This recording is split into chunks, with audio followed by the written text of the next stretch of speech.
اورمچي کې د کابل او اسلام آباد ترمنځ له لومړي پړاو خبرو اترو وروسته د دواړو هیوادونو د مذاکراتو بیا پیل په اړه کوم خبر نشته، خو ورسره جفت بیا جګړه هم درېدلې. خو د کابل او اسلام آباد د اړیکو برخلیک په اړه لا هم پوښتنې بې ځوابه پاتې دي. موږ پر دې بحث کوو چې دواړه لوري به د مذاکراتو بل پړاو ته لاړ شي که جګړه به یو وار بیا انتخاب وي. پخوانی ډیپلوماټ او د سیاسي چارو شنونکی ښاغلی عزیز مارج راسره میلمه دی. مارج صاحب ستړي مه شئ، وخت مو په خیر. ستاسو په اند د کابل او اسلام آباد وضعیت کوم لور ته روان دی؟ مننه. لومړی تاسو تخنیکي همکارانو ته لیدونکو اورېدونکو ته سلامونه احترامات وړاندې کوم. ګورئ موږ په دې اړه باندې ډېر مخکې بحث کړی دی او په دې بار ویلي دي چې پاکستان په دغه وضعیت په کابل باندې یا په افغانستان باندې حملې کوي او دلته ګناه ماشومان او ناروغانو ملکي ځایونه په نښه کوي، بغیر له دې نه چې په پوځي اډو باندې یا په پوځیانو باندې حمله وکړي یا سیستماتیکه جګړه پیل کړي او ښه لښکر روان کړي له توپ تیارو او ټانګو دې سره، اما په بزدلانه او ظالمانه توګه باندې په پټه راځي په یوه سیمه په بله سیمه کې ملکي کثافت. دا پروژه ده، دا پروژه ده چې غربي یعنې امریکا او دوی ورکړې ده. دا سیمه بې ثباته کړې ده. ډېرې د دې تر شا ډېرې موخې دي، نه یوازې چې د غرب پروژه او دا عملي کوي، بیا خپله پنجابیان هم په خپل هوښیارتوب سره بعضې د خپلو ګټو دپاره هم ځینې کارونه نورې پروګرامونه سره مخې ته بیایي. نو دا وجه ده چې دې کې نه خبرو اترو ته کښېني، نه مثلا خپل دریځ کې تغییر راولي، نه راتلونکي ته ګوري، نه د ملتونو نفرت ته ګوري. حتی که لارې بندېږي، مشکلات اقتصادي پښتنو بلوچانو د ډیورند کرښې هغې غاړې ته دوی ته راجع کېږي، نه پنجاب ته، ځکه پنجاب په واګه کې له خپلو بکره غواړه میندي پنجابیانو سره راکړه واکړه، تجارت سوداګري نورمال حالت باندې دی. حتی د هرمز تنګي د بندېدلو هم اثرات په دوی نه لري، ځکه له بوشهر نه که بوشهر ورته وایي له غجې نه کرمان سیستان او بیا بلوچستان ته قطار د ټانګونو د تیلو د نفتو روان ده. نو بنا خپله پنجابیان په دې کې کوم ضرر نه ویني، ځکه دوی خپل معیشت ژوند زندګي هر څه لري. مشکلات ټول په پښتنو بلوچو په دوی راوړي او د غرب پروژه پلې کوي، ځکه پاکستان جوړ شوی پروژهیي هېواد ده. دا چې غرب د مقاصد دپاره یو جوړ شوی هېواد په 1940 کال کې را دې خواته. نو بنا که چیرې دا پروژې مخې ته بو نه ځي، خو بیا نو د بودیجه او معیشت او بقا د سوال ده. خپله چارواکي په دې پوهېږي، چارواکي فلحال په پاکستان د جوی کې سرمایه‌ګذاري نه کوي، دوی پانګونه ټول بهر کې کوي، کورونه یې بهر کې دي، بچیان یې بهر کې دي. دوی په دې پوهېږي چې دا پروژې د مخې ته بیایي. نو بنا دا لړۍ به دوام کوي. دا تر هغه وخته پورې د افغانستان لخوا یو قوي تدابیر په دې اړه باندې ونیول شي. مثلا اتحاد و وحدت ښه ده او افغانان ثابت هم کړه چې د پردیو په وړاندې دوی سره یو موټی دي. بیا سیاسي اختلافات او شخصي عقدې دا منځ لرې کوي د اجنبي په وړاندې، او دا کار ومسه. نو بنا دلته پکار ده چې امارات او ملت سره یو سي،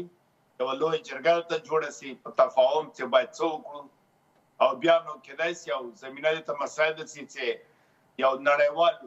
کنفرانس یا غونډه په دې اړه باندې راووته چې د سیمې هېوادونه، زیربط هېوادونه، هغه ټول هېوادونه چې د افغانستان په قضایو کې لاس لري یا اثر لري یا په پاکستان اثر لري، دوی په شتون باندې یو غونډه جوړه شي. په غونډه کې یو کمیټه وګوري که رښتیا دلته کوم مشکل شته، هغه د نږدې نه وڅاري، او که نو پاکستان ته د بیا نو یو هغه ورکړي، یو پرېکړه پرې وکړل شي او په ضمن کې یو ضمانت ترې واخیستل شي. او بغیر هغه بیا بل انتخاب نو جګړه ده. جګړې ته باید تدابیر قوي ونیول شي، سم پیاده حرکت وکړو، ځکه موږ قوي وسله لرو. د ناتو وسله په افغانستان کې ده، د اردو وسله پاتې ده، بعضې جنګسالارو توفکسالارانو ځینې وسلې وړې وې هغه هم راټولې شولې، د خپله طالبانو وسله هم ده. نو بیا نو ضرورت دې ته شته چې حرکت وکړو، پیاده او که دې ته هم ضرورت څه ځینې واسطه تبادله کوم په هوایي ځواک باندې هغه هم تقویه کوو زیات کوو نو بیا نو پاکستان مجبور ده چې له دې نه غلی سي او هغه پروژه او پروګرام چې غربي نړۍ ورکړی هغه هم چې وګوري چې پاکستان نشي کولی ځکه اوس فعلا پاکستان په پخوانیو غلطو محاسبو نشي تللی. ښه مولوي صاحب تر یوې میاشتې زیاته موده پرله پسې جګړې او بیا له یو پړاو خبرو وروسته د مذاکراتو او جګړې درېدو سبب څه بولئ په داسې حال کې چې په دې وروستیو مذاکراتو کې کوم ښکاره وربنده هم ونه شو ظاهرا داسې ښکاري چې د ترکیې او سعودي او قطر د چین په کوربهتوب شوي مذاکرات بریالي بو د چین اغیز څه بولئ چې دواړه لوري ستړي شوي که نه واقعا هم دغه مذاکراتو اغیز درلود ګوره دغه د سید ترکیه او سعودي او قطر دا د خپل امریکا پیاړتیانې دي په دې کې شرط نشته او پاکستان ته ورکړې پروژه هم امریکا ده نو بنان چین خو خامخا باید اثر درلودلی ځکه چین یو تولیدي او صنعتي هېواد او په زبرځواک هېواد په سیمه کې ده او په پاکستان افغانستان سره دواړو سره ښې اړیکې لري بیا خصوصا پاکستان سره خو ډېرې نږدې اړیکې او پانګونې هم کړي دي نو بنام دوی باید دغه خبر باندې خو دوی مجبوره دي دوی نشي کولی داسې سولې ته کنه او مذاکره کنه دا د ډیپلوماتیک لحاظه مجبوره ده چې کینی د خپل ملت لپاره د دنیا د ملامتۍ لپاره د سیمې هېوادو د ملامتۍ لپاره نو دا مجبوریت لري اما په ټوله کې د پاکستان بهرنی او کورنی سیاست دوی په لاس کې نه ده متاسفانه خپله جنرال حمید ګل وویل چې موږ چیف افسر په واشنګټن کې ټاکل کېږي په همدې باندې هغه لري هم څه په هغه ته هم ورکړه شوله له پوسټ هم لرې کړ بالاخره په مرموز ډول مړ هم څه ځکه دې افسانګري وکړله دغه چارواکي چې دوی په واک کې نه دي مستقیما له بهر نه پالیسي ISI ته پوځیان ته ورکول کېږي همدا پوځیان او ISI ټول پاکستان سیستم ترخی که کوم چارواکی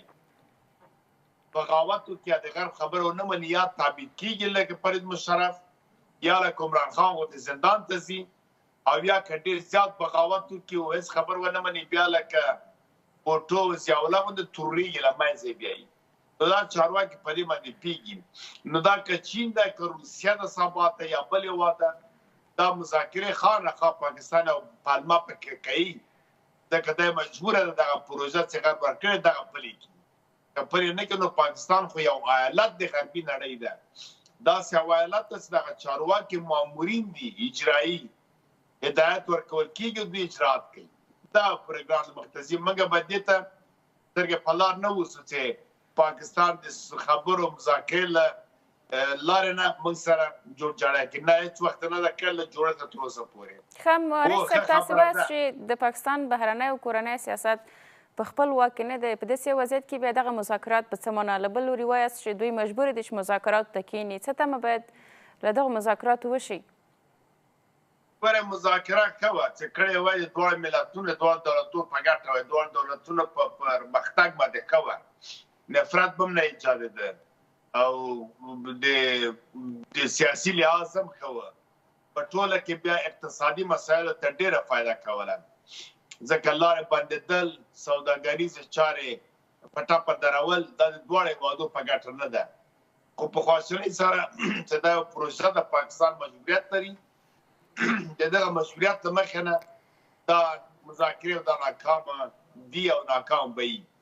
دا چې دوی کینی مذاکرې خبرې کوي او په نړیوال سټیج به عرض وکړي چې دا ډیپلوماسي ده دا باید وکړي که نه بیا ملامتي په ټوله کې نو هم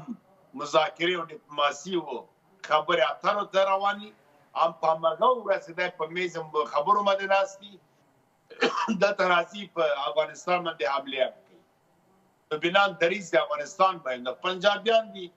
خپلو ګټو دپاره هر څه کوي وایي سبسه پهلا پاکستان د میراب نه دوی استفاده کوي له جهاد نه دوی استفاده کوي له منبر نه دوی استفاده کوي له دینه دوی استفاده کوي له هر څه نه چې هر څه نه وغواړي دوی دا اوس یې خپل پوځیان اسرائیل ته په کرایه ورکړي دي غزې په وړاندې کړي خپله ګورې څومره د مخکې پوځیان یې خو جاسف یې له درې لسیزې یعنې 10 کاله موږ ترهګر د امریکا دپاره روزه د غرب لپاره خپله مثلا منیر آصف و نور جنرالان وایي چې په افغانستان کې جهاد نه و، دا د روس او امریکا جګړه او موږ نیابتي جګړه کوله، خپل پوځ په کرایه ورکړی امریکا ته. نو دا په خپله دوی اعلان کوي. بېنظیر بوټو واضح ویلې چې دا ګروپونه جهادي دا ټول موږ وروسه. او رښتیا وایي دا ډلې تپلې داود خان په وخت کې تللې پاکستان ته جنرال بابر، جنرال حمیدګل، اختر عبدالرحمن اختر، دا کسان دوی روزله تر سپینې ماڼۍ پورې د یوړې کارتر سره ناستو خبرې اترې کولې. هغه وخت که نه کمونست و نه روس په افغانستان کې. په بنا دا لاسوهنې او دا نیابتي جګړې چې دوی دنده ده، وظیفه ده، اوس هم په تیرا کې تخلیه کول پیل کړي دي. له پخوا نه د سولې د ایران او د امریکا په نوم باندې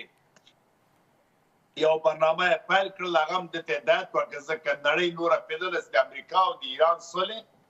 ناکامې دي او دا یو فرصت دوی یې وربند کوي،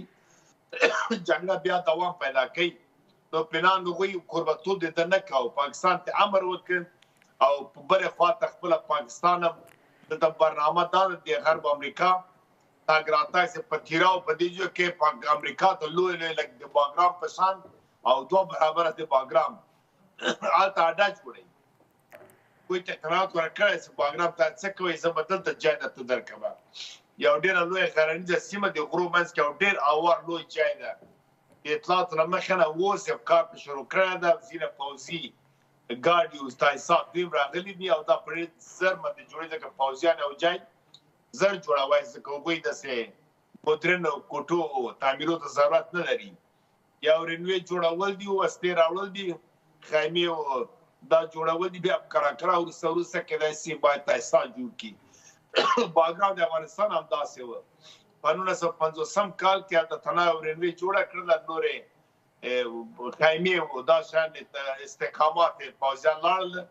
کراکرا، بیا نو هلته سیمه وروسته کراکرا آباده شوله. نو دوی همداسې پروګرام ده. ایران په دې خبر ده چې پیاده جنګ او حرکت که په موږ باندې کېږي د امریکا له خوا د پاکستان له لور نه کېږي. نو د هغه لپاره دا پروګرام ده چې سوله ده او امریکا ده او ایران ده، ځکه ایرانیان اوس په دوهم ځل پاکستان د سولې لپاره زړه نه کوي. دوی په حقیقت کېږي دلته دا چل فریب ده. نو په امریکایان هغه روان دي چې وراځي، اصلي خبره دا ده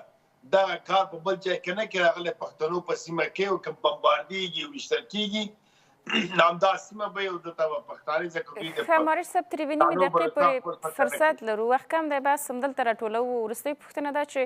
د افغانستان او پاکستان ترمنځ له جګړې د سیمې تعریف څه دی؟ د دوو هیوادونو جګړه که په سیمه کې د امریکا هژموني پیاوړي کول؟ ګوره د امریکا هدف همدا ده دغه سیمه باید بېثباته سي، هغه باګرام ته راسي مثلا، یا دلته د ایشان رو ډلې راولي خپله ریفارم دپاره. هرې که روسیه ده، چین ده، ایران ده، یو تعدیل جوړ کړي. ما وخت عرض وکړ کله چې پاکستان جوړ شه موخه یې دا وه چې د شوروي د وخت یا اوس روسیې مخه ګرمو اوبو ته ورسي. نو بیران تر هغه د سیالي د امریکا او د روسیې ده او دا لاره د ګرمو اوبو افغانستان ترانزیت په دې جغرافیه کې موجود دي. پاکستان د افغانستان په وړاندې جوړ شوی، ځکه د روسانو تګ ګرمو اوبو ته یا په ټوله کې مرکزي اسیا لاره افغانستان ته له چین نه شي تللی، نه له ایرانه تللی شي. له ایرانه بیا بندر آباد سخته لاره ده. نو بنا تر هغه دا سیالي ده او دلته افغانستان د پاکستان د افغانستان په وړاندې جوړ شوی. دې باندې باید موږ واضح پوه شو، ټول ملت په دې پوه شي، نور په دې وړو وړو خبرو نه غولېږو. نو دې لپاره د هر حالت نه هر مورین هر پرزیر دوی استفاده کوي د افغانستان په وړاندې. دغه ته تعدیل جوړوي، که دلته داعش راولي، که دلته له ایران تعدیل دی، که دلته باګرام ته سترګې پټې کړي زمینه مسایل دی، دلته غواړي په طالبانو فشار راولي، خپله خواستي ومني، که خپله پاکستان خپل اهداف موخې لري چې خپل عادتونه بدل کړي. دا هر څه چې کوي مقصد پاکستان له دې نه نه وړي تر هغه چې موږ یو تدبیر ونه نیسو، دریځ جوړ نه کړو، یا داسې تدبیر چې دوی مخه ونیسو، یا باید جنګ ته بیرته د جنګ جواب ورکړو. مننه. پخوانی ډیپلوماټ او د سیاسي چارو شنونکی ښاغلی عزیز مارچ. تاسو نه مننه.